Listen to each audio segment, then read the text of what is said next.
प्रभु के नाम की स्तुति हो। उसकी गवाही देने के लिए प्रभु ने मुझे सुंदर मौका दिया। धन्यवाद देती हूँ प्रभु को। उसने जो हमारे परिवार में जो काम किया उसके लिए मैं धन्यवाद देती हूँ। मेरी बेटी उसकी इच्छा थी, हमेशा मुझसे बात करते रहती थी कि मम्मी मुझे बाहर जाकर ड्यूटी करना है ऐसा। तो मैं हाँ ठीक है बेटा देखेंगे ऐसा करके मैं उसको हमेशा टालते रहती थी। कुछ दिन पहले जब वो आई थी, पास्टर साहब ने प्रार्थना किया था उसके लिए और उसके लिए भविष्यवाणी हुई थी कि आपको मतलब मौका है बाहर जाने का और प्रभु ये सब कुछ करेगा।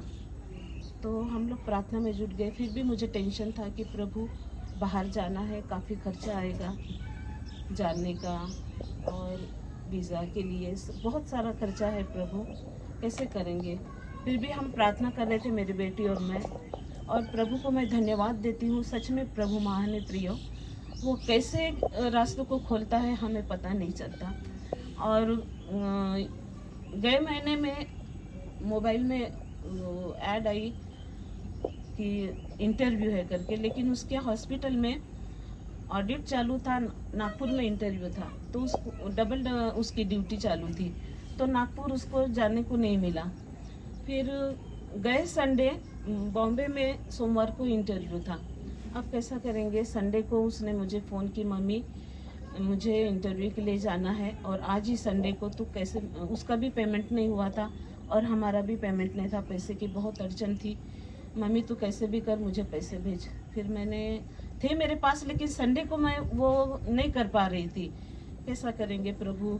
तो उसको फिर एक फ्रेंड ने उसकी मदद की और पैसे का हो गया उसका इंतज़ाम, और संडे को वो बॉम्बे के लिए निकली और मुझे बताई कि एक फ्रेंड उसके साथ आ रही करके। तो फिर मैं निश्चिंत हो गई कि चलो उसके साथ कोई तो जा रहा। बॉम्बे पहली बार वो जा रही थी और बॉम्बे पहली बार, उसको कुछ भी आइडिया नहीं, कुछ भी पता नहीं। तो वो लड़की जो उसके साथ जाने वाली थी, वो समय में आके रेलवे स्टेशन में बोल रही कि मुझे नहीं जमेगा आने के लिए। फिर वो थोड़ा सा डर गई, मतलब हिम्मत नहीं हारी। वहीं पे उसने प्रार्थना की कि प्रभु मैं जा रही हूँ, तू मेरी अगुवाई करेगा, तेरा सामर्थ्य हाथ मेरी अगुवाई करेगा और ये तेरी ओर से है, तो यहाँ पर किसी भी प्रकार की रुकावट नहीं आएगी। उसने प्रार्थना की, ट्रेन में बैठ गई, वहाँ गई, सब कुछ अच्छा हो गया। और सुबह जहाँ उसको जाना था इंटरव्यू के लिए, पहला नंबर इसका ही था, क्योंकि ये ट्रेन से जैसे उतरी थोड़ा सा हाथ मुँह उसने धो लिए स्टेशन में, और वहाँ जहाँ पहुँचना था पहुँच गई, क्योंकि कहीं जाने के लिए उसको जगह नहीं थी। तो बैठ गई वहाँ पे, नींद भी आ रहा था, ड्यूटी करके गई थी, खाना नहीं कुछ नहीं, बहुत थकावट थी, लेकिन उसको इतना फ्रेश, वो बता रही थी मेरे को कुछ भी ऐसा थकावट मुझे महसूस नहीं हो रहा था। मम्मी गई, पहला नंबर इसका लगा। वहाँ पर इंटरव्यू के लिए फॉरेन से जो हॉस्पिटल से वो ऐड आई, वहाँ की मैट्रन वहाँ पर आई थी इंटरव्यू के लिए। गई, इंटरव्यू हुआ। वो मैट्रन इतना खुश हो गई इसके इंटरव्यू से, मतलब मैं घमंड और बड़ाई के लिए नहीं बोल रही हूँ प्रिय। बहुत से लोगों को ऐसा लगेगा कि अपनी बेटी की बड़ाई कर रही है, लेकिन ये प्रभु की महिमा के लिए, मैं प्रभु ने कैसा काम किया इसलिए बता रही हूँ। और वो इतना खुश हो गई, वही के वहाँ पर उसको लेटर दे दिया मेरी बेटी को। वहाँ जितने भी बच्चे इंटरव्यू के लिए आए थे, किसी को लेटर नहीं मिला।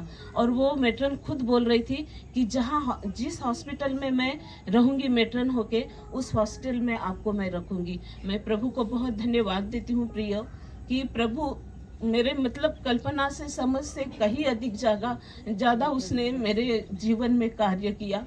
मतलब शून्य से मेरी शुरुआत थी प्रिय। उसकी ट्रेनिंग से लेकर मेरे पास 1 रुपया भी नहीं था, यहाँ तक कि मेरा बैंक खाता नहीं था, लेकिन प्रभु ने उसको ट्रेनिंग से लेकर यहाँ तक मेरी बेटी को प्रभु ने ऐसे ऐसे रास्तों को खोला, ऐसे ऐसे लोगों को मेरी इस तरह को नहीं, लेकिन ऐसे लोगों को खड़ा किया जो मेरी बहुत ही मदद की। मैं प्रभु को बहुत धन्यवाद देती हूँ और उसके महान कार्य के लिए। और 5 पैसे का खर्चा नहीं उसको विदेश जाने के लिए। मैं सोच रही थी 3-4 लाख कहाँ से मैं खड़ा करूँगी प्रभु, लेकिन प्रभु ने वहाँ का जाना, रहना, खाना सब कुछ मेरी बेटी के लिए फ्री किया। इसलिए मैं प्रभु को बहुत बहुत पूर्ण दिल से मैं प्रभु का धन्यवाद देती हूँ। और इतने अच्छे सुंदर दास को प्रभु ने हमारे लिए रखा, जो हर पल जब भी मैं फोन करती बताती हूँ वो हमारी अगुवाई करते हैं। प्रभु को मैं बहुत बहुत धन्यवाद देती हूँ।